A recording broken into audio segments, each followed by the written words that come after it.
and all over the place singing, we will rock you. We will rock you. Welcome back. तो दोस्तों कैसे हो आप सब। तो अवेंजर्स एंड गेम के बारे में हमें काफी थ्योरीज सुनने को मिल चुकी है जो कहती है कि उसमें टाइम ट्रेवल होगा, पर अभी तक हमारे पास कोई भी ऑफिशियल कंफर्मेशन नहीं थी और ना ही कुछ ऐसा जिससे हम इस बात को कंफर्म कर सकें। पर आज मैं कोई थ्योरी नहीं, एक कंफर्मेशन टाइप ही लेके आया हूँ जो कि आ रहा है imdb.com से। तो अगर हम imdb.com पर जाते हैं और वहाँ पर अवेंजर्स एंड गेम लिखते हैं और उसके बाद फुल कास्ट एंड क्रू पे जाएंगे तो हमें वहाँ पे कास्ट की लिस्ट आ जाएगी जिसमें हमें देखने को मिलता है कि 80 मेंबर्स हैं। तो हालांकि जब हम इसमें नीचे आएंगे तो हमें सच में काफी अजीब चीजें दिखने वाली हैं। तो आइए इसे साथ में देखते हैं।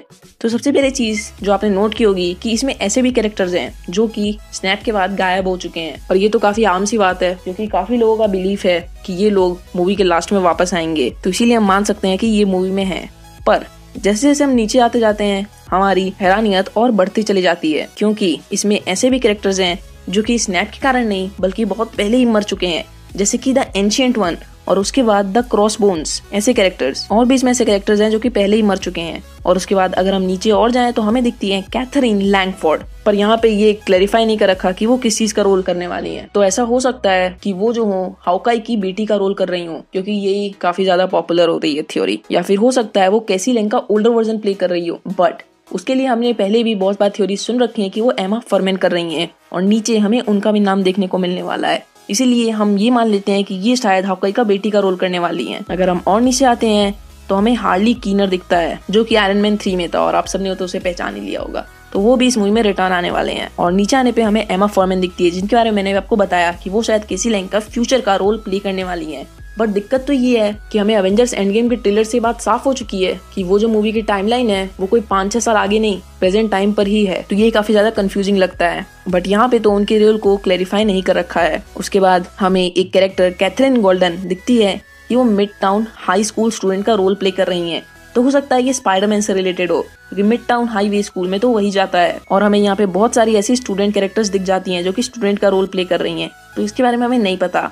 बट अगर हम यहाँ और ध्यान से देखें तो हमें और भी स्ट्रेंज चीजें दिखने को मिलती हैं, जैसे कि ये मोनिका मैथिस का रोल जो कि कर रही है 70s कार गर्ल। और अगर हम और नीचे आए तो हमें एक और दिखता है माइल्स वेब जो कि रोल कर रहे हैं 1970s साइंटिस्ट लैब वर्कर का, यानी कि 1970s के कैरेक्टर्स हैं, जो कि काफी अजीब बात है क्योंकि हमें पता है कि अगर ये मूवी प्रेजेंट टाइम में है तो ये 1970s के वर्कर्स और फ्यूचर के लोग कहाँ से हैं। तो अब देखो पहले हम इसी के बारे में बात कर लेते हैं। अब ऐसा होने के 3 कारण हो सकते हैं। पहला है फ्लैशबैक, दूसरा द बार्फ टेक्नोलॉजी और तीसरा टाइम ट्रेवल। तो ये फ्लैशबैक के हो सकते हैं, पर फ्लैशबैक के लिए इतने सारे कैरेक्टर्स मुझे नहीं लगता ठीक हैं क्योंकि यहाँ पे mid town high school student के कुछ ज्यादा ही कैरेक्टर्स हैं और उसी के साथ काफी कैरेक्टर 1970s के भी हैं, तो इनका फ्लैशबैक का होना पॉसिबल नहीं है क्योंकि मूवी का इतना टाइम फ्लैशबैक में थोड़ा बीतेगा। और अगर हम बात करें द बार्फ टेक्नोलॉजी की तो देखो फ्लैशबैक और बार्फ टेक्नोलॉजी दोनों से ही हम फ्यूचर में नहीं देख सकते हैं क्योंकि फ्लैशबैक फ्यूचर का हो ही नहीं सकता, और रही बात बार्फ टेक्नोलॉजी की तो वो भी सिर्फ पास्ट के इवेंट्स ही देख सकती है, ना कि फ्यूचर। तो हमें वहाँ पे हाउकाई की डॉटर का दिखना और तो और केसी लैंग का बड़ा हो जाना, ऐसी चीजें नहीं दिख सकती। तो यहाँ पे बचता है थर्ड ऑप्शन जो कि है टाइम ट्रेवल।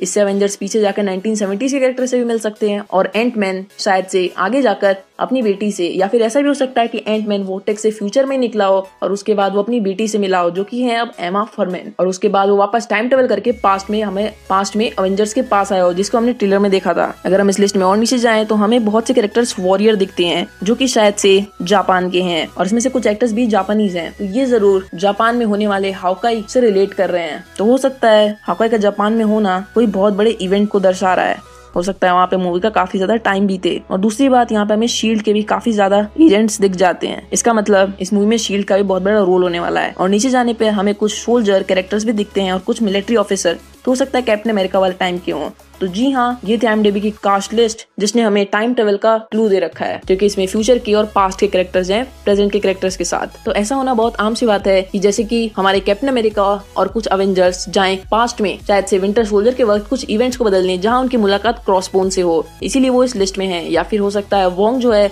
वो एंशिएंट वन से टाइम स्टोन के बारे में कुछ सलाह लेने जाए, इसीलिए एंशिएंट वन भी हमें दिख सकती है अवेंजर्स 4 में। एंटमैन हो सकता है फ्यूचर में जाए या फिर वो टाइम वोर्टेक्स से फ्यूचर में निकले देख ले जहाँ वो एमा फॉर्मन से मिलेगा और हाउकाई हो सकता है फ्यूचर में जाए, या फिर हो सकता है हाउकाई की बेटी अब इतनी बड़ी हो चुकी हो, या फिर ये हाउकाई की कोई दोस्त हो, क्योंकि एमसीयू हमेशा कुछ हटके दिखाता है, जैसे कि लोकी की बेटी हिला को लोकी की बहन दिखा दिया था। तो ये थी IMDb की लिस्ट, पर अभी भी ये 100% कंफर्म नहीं है क्योंकि ये मार्वल वालों ने IMDb वालों ने लॉन्च किया। तो बस दोस्तों आज के लिए बस इतना ही। अगर आपको वीडियो अच्छी लगी तो वीडियो कर दे लाइक और हमारे चैनल को भी कर दे सब्सक्राइब।